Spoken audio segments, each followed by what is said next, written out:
Volta no Antenados na Geral, estamos falando sobre o que uma igreja pode tirar de proveito de um retiro. Nós falamos muito bem que é muito bom colocar focos bem claros à liderança e definidos para o que nós vamos fazer e qual a expectativa de colheita dali, né? O pastor até falou daqui de revestimento, comunhão e aconselhamento. É quando ele conhece, porque de fato jovens não procuram, é engraçado e interessante isso, né? Se o jovem está com algum problema no relacionamento e tudo, não procura nem o pai dele, né?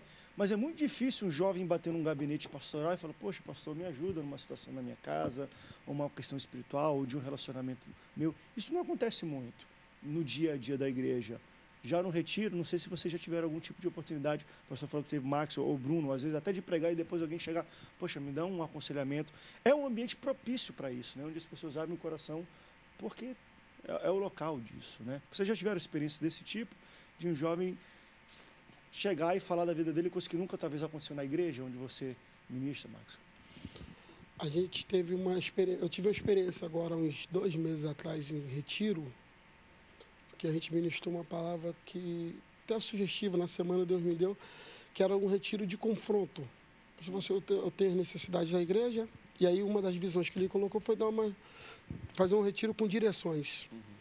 Eu me lembro que eu ministrei naquela manhã um tema chamado Confessa. Confessa. E aí depois ele falou assim, rapaz, você me dá uma dor de cabeça boa. Que eu acabei de pregar, era 1h da tarde, e ele falou que ficou fazendo um gabinete até 3 da manhã. Pelo efeito da palavra. Todo mundo foi conversar. Aí a galera foi saindo. E quando ele chegou na igreja, a história da igreja mudou. Porque tinha coisas que ele não fazia nem ideia, nem desconfiava, mas num ambiente desse, como eu disse, você está num ambiente que está separado. Tem pastores que já mais ligados que pegam o celular da galera e a galera aceita, porque quando você vai para o retiro, se propõe. A proposta é um retiro espiritual. Você vai ter comunhão, você vai brincar, você vai se relacionar, mas o foco ali é que Deus vai tratar com a gente do jeito que Ele quiser tratar. Então, quando tem essas direções, são legais porque o resultado não tem como não vir. Porque no momento que você propôs, está exclusivo para Deus. E a verdade é essa daqui. A adoração ela traz Deus. Você vai pegar a Bíblia, você vai ver que tem gente que pensa, não, Deus vai vir para me adorar. Mas a verdade é que a adoração traz Deus vir. É Paulo e Silas na cadeia, e eles não estão sentindo nada, até começar a adorar. Quando eles começam a adorar, logo depois Deus se manifesta. É impossível você pegar jovens, colocar dentro de um lugar e começar a adorar e Deus não vir.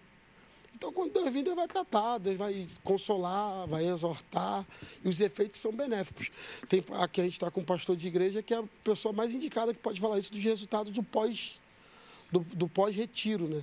Esses cultos seguidos, 8 cultos no mínimo, é muita coisa, Deus faz mesmo. Não tem como no retiro vai mais culto do que foi o ano todo, dependendo. No penúltimo retiro, o nosso tema, porque geralmente a gente faz tematizado. A gente ora, eu oro ao Senhor, vejo uma necessidade do meio da juventude e Deus dá a direção. Então, no ano retrasado, nós falamos sobre pecado. Olha, e a gente traz materiais, não só pregação, mas a gente traz vídeos, a gente traz PowerPoint, a gente traz exemplos de outros jovens que seguiram um determinado caminho e a consequência do caminho que eles chegaram.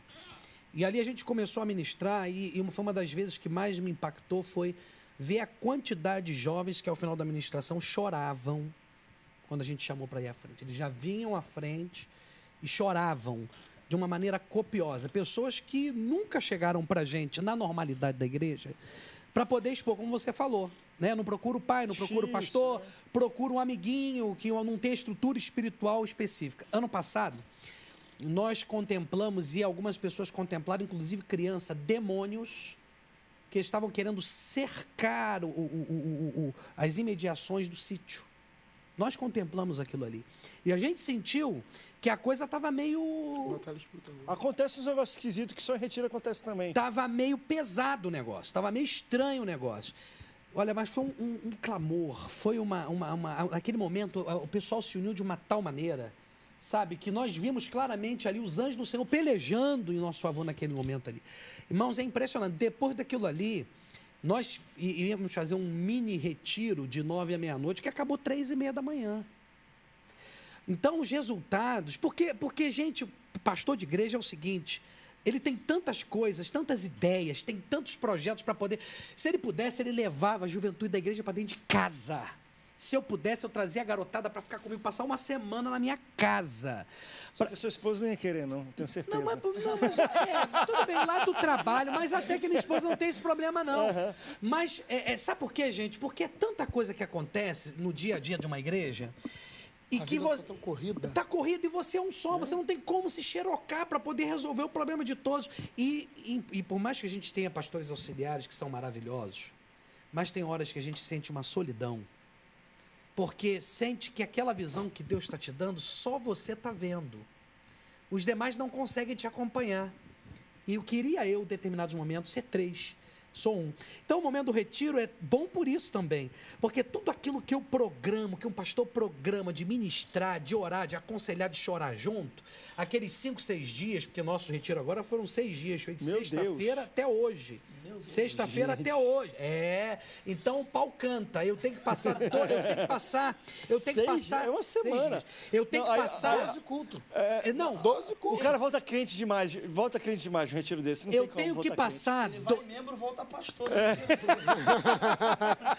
Não, gente, sem brincadeira. Eu chego tão moído, mas tão moído, que eu tenho que tirar 2 dias para descansar. Porque não dá, a pressão em cima de um pastor, em cima de um coordenador de retiro, é muito grande. Mas os resultados pós-retiro, coisas maravilhosas, decisões de batismo, de pessoas que se consertam e que querem batizar na semana seguinte, é fantástico. Agora, juntou de 15 jovens para cima no mesmo local, dormindo junto, todo mundo almoçando, jantando, jogando bola, indo pro culto junto, também tem lá as suas dores de cabeça. Já lá, vai lá. Quantos retiros, quantos Olha jovens só, vão numa igreja de retiro? lá, 300, lá 400? Lá no nosso retiro vão mais ou menos uns 600, 700 Jesus jovens. Cristo, botou 700 jovens no mesmo local, tem que tomar também alguns cuidados. Teve um ano lá no retiro que tava tendo alguns atritos assim, e só que teve um negócio que aconteceu que fez parar tudo que era atrito entre jovens. Tinha uma jovem lá que estava brigando com outra menina e tudo mais, e um dos coordenadores chegou com uma coordenadora, e quando impôs a mão percebeu que era uma ação maligna. E essa jovem manifestou um demônio no retiro. Manifestou um demônio, era uma jovem crente, filha de crente. Manifestou um demônio e aquilo foi o assunto do retiro, no sentido de que pegaram a jovem, levaram para fora, expulsaram o demônio, mas ninguém mais deu uma briga. Porque eles perceberam como o diabo trabalhava através daquilo. Então, eu acredito que até as brigas que dão no retiro, é lógico que tem casos que são casos de expulsão. Mandar embora para... Todo retiro alguém volta para casa. Todo retiro tem um rebelde ou outro que entra lá no meio para tentar atrapalhar a festa. Você sempre tem. De 700 jovens, não tem umzinho? Lá de 12 tinha um Judas, imagina de 700. Foi a gente, né, Max? Pode ser então, assim, sempre tem um que volta para casa, mas até os atritos que dão, as pessoas se consertam depois. Acho que tem um número de pontos positivos é extremamente maior do que de negativos. Até dos atritos dá para a gente tirar lições, absorver certas coisas e discernir como são as pessoas de verdade. E é espiritual, né? Você está fazendo uma coisa com funções espirituais, então tem que estar preparado para guerras, para batalhas espirituais. Não é só fazer, não, tem que ter um preparo. Não dá para entrar puro. Tem que entrar com chamar Deus para dentro. Sangue e tal. no olho. E tem coisas também que são humanas. O camarada não sabe conviver com pessoa e vai para casa, meu filho. Não, porque vamos dar um jeito. Tem gente que não dá jeito. Tem gente que é antissocial, o camarada quer briga. E aqui não é um ambiente para briga. Conversou uma vez, já viu que não tem jeito. Faz a malinha, vai para casa. No próximo tu volta mais calminho. Ano que vem tem mais, você volta. E tem históricos assim, tem gente que é contra retiros por experiências ruins e isoladas. Exatamente. Por exemplo, antigamente era, não, porque fulana foi para o retiro e voltou grávida. Mas aí tu pega um histórico, trocentos anos atrás, 1 em 1 milhão. Acidentes, é uma coisa que você tem. Pais tem que saber também que quando eu fui. Tem uma coisa que eu queria tocar nisso. Acho que no ano passado, no Brasil, no ano passado, em retiros de igreja, durante essa época que o pessoal está voltando agora, se não me engano, teve 3 a 4 mortes de jovens relacionadas a maioria deles com questão de afogamento. Está num rio, no lugar e está afogado. Tem uma coisa que é legal a gente falar para as pessoas. Eu acredito que 3 ou 4 morreram no retiro. 300 ou Não, 400 claro, morreram claro, fora. é. É uma proporção assim. Sim, eu acredito sim. que a mídia, eu lembro que quando saíram essas notícias, deu até uma importância maior, porque se tratava de tragédia no meio do povo de Deus. Então, quando acontece algo É isso. negativo na igreja, é incrível como é coberto. Tinha uma igreja de São Paulo, nunca teve uma cobertura da mídia. Caiu o telhado da igreja, estava no Jornal Nacional a igreja. Então, assim, eu acredito que acidentes obviamente acontecem. Aí, por mais que os coordenadores tenham cuidado, e eu fui coordenador por um certo tempo, e eu fiquei acordado por muito tempo em retiro, e mesmo sendo jovem, tive muito trabalho, mas certas coisas acontecem, são inevitáveis. Alguém escorregar na beira da piscina, cair, quebrar um braço, abrir um machucado, precisar levar para o hospital correndo para tomar um ponto. Isso são as coisas que fazem parte. Fazem parte, assim, mas eu acho que seja uma proporção muito pequena. Mas quem faz deve ter o cuidado Também de disso, saber que mas vamos lá. Porque bota um pai alguns- entrega um adolescente na mão de um obreiro. O pai vai ficar em casa, a mãe vai ficar em casa e mandou o filho que é adolescente para lá. O ser humano, por natureza, é indócil. Ninguém gosta muito de obedecer. A gente obedece porque sabe que é melhor obedecer do que sacrificar. Mas adolescente...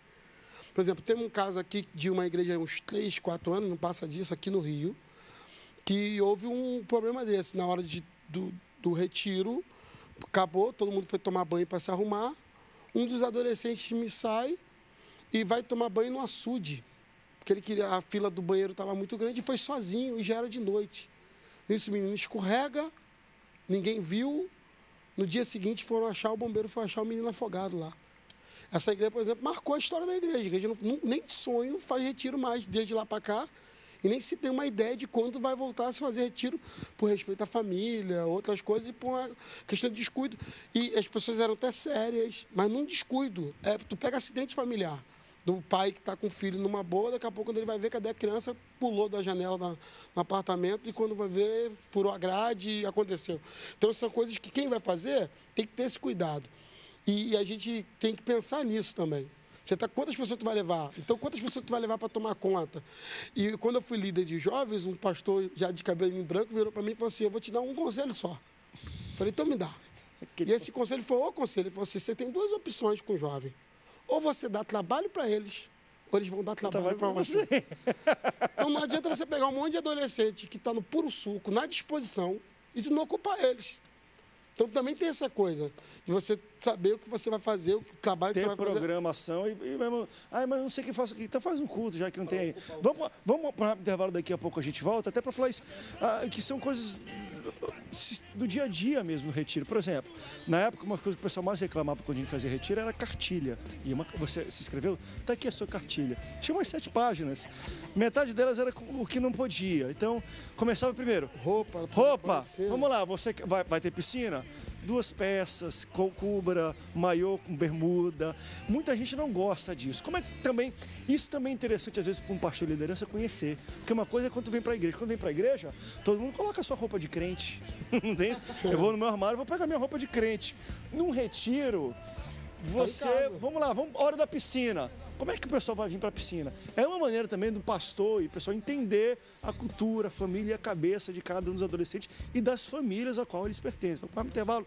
Daqui a pouco a gente fala para falar um pouco sobre além de revestir de poder a igreja, o pastor vai conhecer muito melhor as famílias que participam dela pelos filhos que vão para o retiro. Vamos para o intervalo, não sai daí, a gente volta já já.